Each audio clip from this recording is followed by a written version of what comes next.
Hello बच्चों, स्वागत है आप सभी का to this amazing platform of JEE वाला। मेरे पीछे की स्लाइड आपने पढ़ी ली होगी। एक बहुत ही सेंसिटिव मुद्दा है और जिस पर कहीं ना कहीं हर एक बच्चा डिस्कस करना चाहता है और यूट्यूब पे इसका जवाब भी ढूंढना चाहता है कि सर मेरी 11th जो है वो बर्बाद हो चुकी है, क्या मैं अभी भी आईआईटी जेई के रेस में हूँ और क्या मैं अभी भी आईआईटी क्वालिफाई कर सकता हूँ?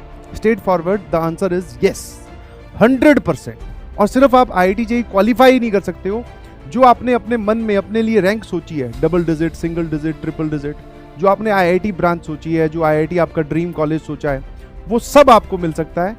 और जो आपके ड्रीम्स आपने थ्रू आउट द पूरी जर्नी के लिए देखे थे वो अभी भी प्रिजर्व्ड है, ऐसा नहीं है कि वो खराब हो। समझ में आया? 11th बर्बाद का क्या मतलब है सर? कुछ टॉपिक्स हमसे मिस हुए हैं, ठीक है। जर्नी जो है थोड़ी लंबी होती है सर, 1 साल की। हम जो है वो किसी शादी में बिजी हो गए, किसी इवेंट पे हम इंगेज्ड हो गए, उस वजह से क्लासेस में डिसकंटिन्यूटी आई और फिर एक पॉइंट के बाद में हमने पढ़ना छोड़ दिया। कॉन्फिडेंस नहीं है सर। मैंने लेक्चर्स देखे हैं, मैंने नोट्स बनाए हैं, but sir the optimum level की जो मेहनत होती है वो मैं नहीं कर पाया या नहीं कर पाई। मतलब डीपीपी भी सॉल्व करनी होती है, मॉड्यूल भी सॉल्व करना होता है, टेस्ट भी देने होते हैं, तो हमने जो बेसिक काम होता है सिर्फ वो किया। तो मुझे इस चीज का कॉन्फिडेंस नहीं है कि क्या मेरी 11th स्ट्रांग है कि बर्बाद, अभी मैं डिसाइड ही नहीं कर पा रहा हूं। काम चोरी या मक्कारी की है, देखो ये तो साफ साफ है। आपने क्या किया, बैच खरीदा, उसके बाद में आपने पढ़ाई नहीं की, बस खरीद के रख लिया और आपको ऐसा लग रहा है कि मेरे पास एक बैच रखा हुआ है उसकी वजह से मैं सेलेक्ट हो जाऊंगा, तो दैट इज एब्सोल्युटली रॉन्ग। समझ में? तो आपने पढ़ाई नहीं की। तो इन वैरायटी में अगर आप लाई करते हो दैट मीन्स यस, ये जो बोलते हैं ना डॉक्टर की भाषा में, ये सिम्टम्स हैं 11th बर्बाद होने के, ठीक है। तो आपको क्या करना है सर? सबसे पहले तो हमारी ये वाले जो सवाल लगा हुआ ना अभी भी क्या आईआईटी जेई में पॉसिबल है? तो आंसर इज यस, 100% पॉसिबल है। मैंने पहले ही बोला। कुछ चीजें मैं आपको बताऊंगा, ध्यान सुनिएगा। अगर मैं क्लास 12th की मैथमेटिक्स की बात करता हूं तो ये रहा सारा का सारा क्लासिफिकेशन आपके सामने, ठीक है। पहली चीज, पॉइंट नंबर 1, आगे बढ़ने से पहले 11th की मैथमेटिक्स डिफिकल्ट होती है 12th की मैथमेटिक्स के कंपैरिजन में।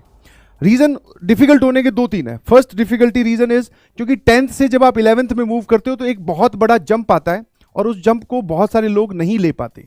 उन्होंने आज से पहले क्वेश्चन सॉल्व किए होते हैं, उसी वैरायटी के क्वेश्चन उनको एग्जाम में मिलते हैं जिनसे उनके नंबर आते हैं, जिसकी वजह से, उन नंबर्स की वजह से वो अपने आप को टॉपर बोल पाते हैं।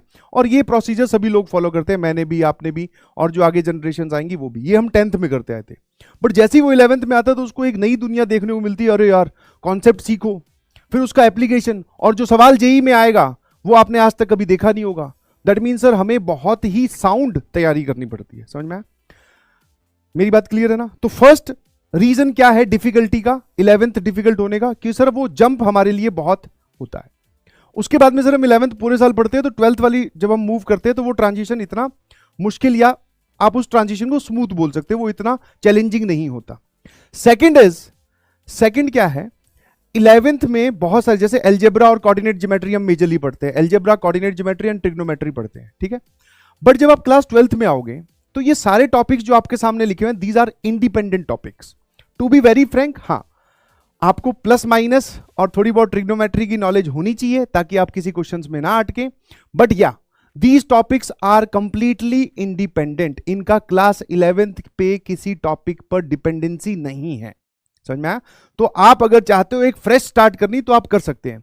जैसे अगर मैं टॉपिक की बात करूं, मैट्रिसेस एंड डिटर्मिनेंट, बहुत ही मासूम से और हल्के से चैप्टर्स हैं जिनसे आईआईटी जेई मेंस और एडवांस रेगुलरली सवाल पूछते आए हैं और पूछते रहेंगे। इंडिपेंडेंट टॉपिक्स हैं, नई थ्योरी है, नई गुणा भाग है, वो सारी आपको चैप्टर्स में सिखाई जाएगी।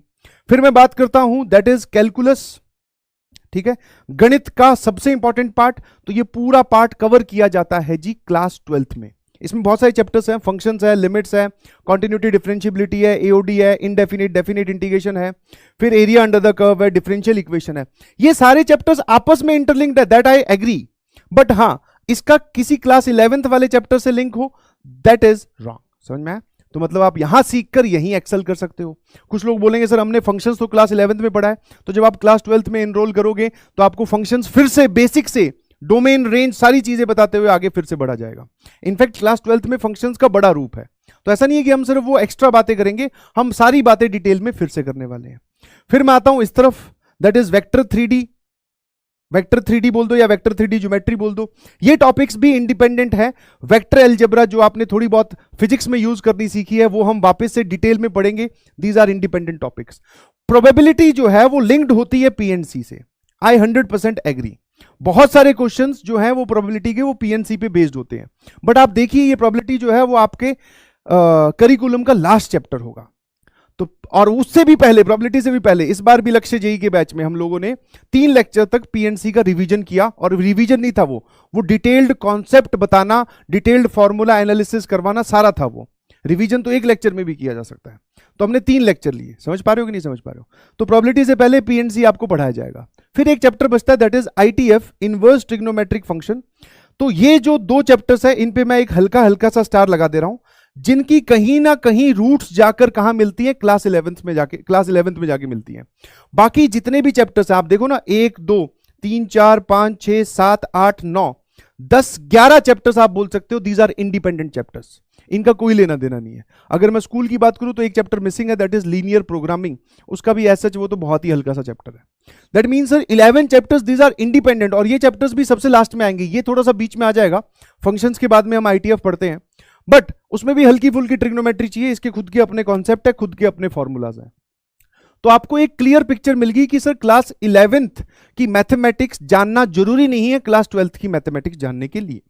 ठीक है, अब दूसरा अगर मैं पॉइंट आपसे डिस्कस करना चाहूं तो आप ये बोल सकते हो सर ये कवर करता है 60 to 70% ऑफ द पेपर, या फिर आप बोल सकते हो सर 60% प्लस, 60% प्लस ये होता है।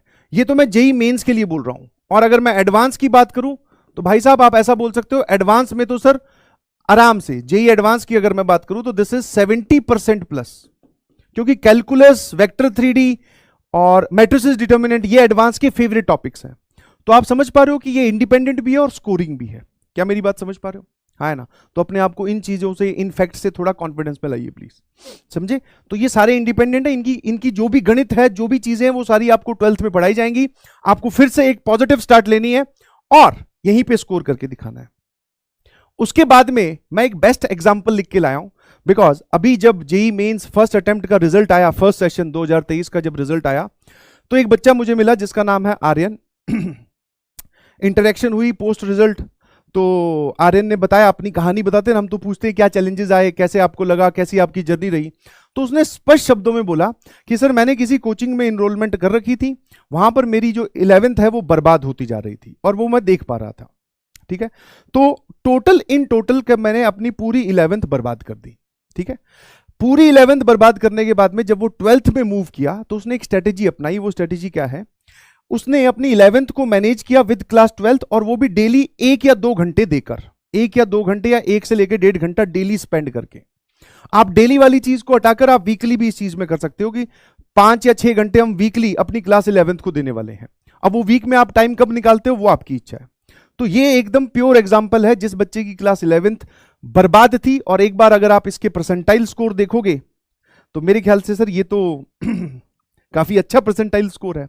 तो इससे जब बातें हुई तो उसने बोला कि सर क्लास 11th बर्बाद होने के बाद में मैंने एक पुश स्टार्ट लिया, वापस से अपने आप की रिस्पॉन्सिबिलिटी ली कि नहीं भैया, ऐसे 11th बर्बाद होने से मैं अपने सपनों को मरने नहीं दूंगा। फिर से मेहनत करने की ठानी, क्लास 12th में आया, लक्ष्य जेई का स्टूडेंट है, और इसने अर्जुना भी खरीद लिया था क्योंकि उसको 11th भी मैनेज करनी थी। दोनों चीजों को बैलेंस करते हुए चला और रिजल्ट आपके सामने है। ठीक है जी, तो ऐसा नहीं है कि लोग मैनेज नहीं कर रहे हैं, ऐसा नहीं है कि 11th बर्बाद होने के बाद में आईआईटी जेई वाली प्रिपरेशन ही बर्बाद हो गई। ये फॉल्स एलिगेशंस है। अच्छा, इनमें जो आप मार्केट में एग्जांपल ढूंढोगे, इनमें आपको जो लोग मिलेंगे 11th बर्बाद है और जिनकी 12th भी बर्बाद होगी, फिर उनका सिलेक्शन नहीं हुआ, ये वही लोग हैं जो अपने आप की रिस्पॉन्सिबिलिटी नहीं लेना चाहते थे, या फिर उन्होंने टाइम रहते अपने आप की रिस्पॉन्सिबिलिटी नहीं ली। समझ में आया? तो मेरी आपसे रिक्वेस्ट है कि please focus on your class 12th। आपको समय मिलता जाएगा, शुरू में जैसे सिलेबस थोड़ा धीरे चलता है, क्लासेस की फ्रीक्वेंसी कम होती है, तो आप अपने दिमाग में रखिए कि मुझे क्लास 11th में मजबूत करनी है। उन दिनों में आप टाइम निकाल के उसको यूटिलाइज कीजिए। क्लास 11th में अगर मैं इंपॉर्टेंट टॉपिक्स की बात करता हूं तो ट्रिग्नोमेट्री आपको आनी चाहिए, because trigonometry is a element that is used in every chapter of mathematics. और दूसरा, आपको कोऑर्डिनेट ज्योमेट्री आनी चाहिए, बिकॉज कोऑर्डिनेट ज्योमेट्री एक बड़ा हाथी है, उसका यूज नहीं है क्लास 12th में कहीं पर भी, बट वो एक मेजर पार्ट है जिससे आईआईटी जेई मेंस और एडवांस दोनों सवाल पूछते हैं। तो आप पैरेलल में ये दोनों पिलर अपने स्ट्रांग कर लीजिए। रही बात अलजेब्रा की, PNC, binomial theorem, sequence and series, quadratic equation, complex number, ये बाय द टाइम जैसे ही हमारा क्लास 12th का सिलेबस खत्म होगा उसके बाद में भी आप इसको कर सकते हो। पूरा टाइम बचता है। आई एम नॉट सेइंग कि आप रिवीजन करके कर सकते हो, आप डिटेल्ड में भी आप इनको कर सकते हो। एंड एट लास्ट मैं सिर्फ यही बोलना चाहूंगा, मैं तब तक बर्बाद नहीं हुआ जब तक मैंने माना नहीं। समझ में आया? कोई भी इंसान की बर्बादी कोई दूसरा नहीं डिसाइड कर सकता। समझ में आया? आप तभी बर्बाद होते हैं जब आपने खुद सोच लिया हो कि हाँ मैं बर्बाद हो गया हूं, और सोचना भी बिल्कुल भी नहीं है। मैं तब तक बर्बाद नहीं हुआ जब तक मैंने माना नहीं, बदलता है वक्त मेहनत से, अब तक मैंने जाना यही। समझ में आया? तो मेहनत करके आप अपने जितने भी बोलते ना राशि है, अपनी भविष्य है, वो सारी चीजें बदल सकते हो। And there is always a chance, हमेशा चांस रहता है, बट आपको वो चांस लेना होता है। समझ में आया? अपने आप में वो चीज इनकलकेट कीजिए कि हाँ भाई जो प्रूफ्स हैं, जो चीजें बताई गई हैं वो यही बोलती हैं कि क्लास 11th का बर्बाद होना डज नॉट मीन कि आपकी जेई प्रिपरेशन भी बर्बाद हो गई है। ठीक है? तो take a chance, study hard. अभी भी आपको बहुत मेहनत करनी है। अगर 11th स्ट्रांग होती तब भी आपको बहुत मेहनत करनी थी, 11th अगर बर्बाद है तब भी आपको बहुत मेहनत करनी है। मेहनत करते रहना है। समझ में आया? ये नहीं बोल रहा हूं कि 11th बर्बाद होगी, 12th भी उसी एटीट्यूड से पढ़ोगे तो शायद जेई निकल जाए। नहीं जी, एटीट्यूड बदलिए, बिकॉज आपने एक एटीट्यूड रखकर अपनी क्लास 11th बर्बाद होते देखा है। तो अब ऑब्वियसली सर उसको बदलना पड़ेगा, क्योंकि वही रखेंगे तो क्लास 12th भी बर्बाद हो जाएगी। समझ पा रहे हो कि नहीं? तो change your attitude, start studying, और बिलीव मी क्लास 12th की जो जर्नी होती है वो बहुत मजेदार होती है। मैथमेटिक्स पॉइंट्स ऑफ व्यू से बोलूं तो बहुत मजे आएंगे आपको, नई नई और बहुत सारी चीजें सीखने को मिलेगी। सेम क्लास 11th में भी होता है। ठीक है? चलिए, थैंक यू सो मच। आज की वीडियो का पर्पस यही था, आपको ये याद दिलवाना कि अभी भी कोई लेट नहीं हुआ है। ठीक है? प्रॉमिस योरसेल्फ कि आप लोग पढ़ाई करने वाले हैं। ठीक है? Thank you, bye bye.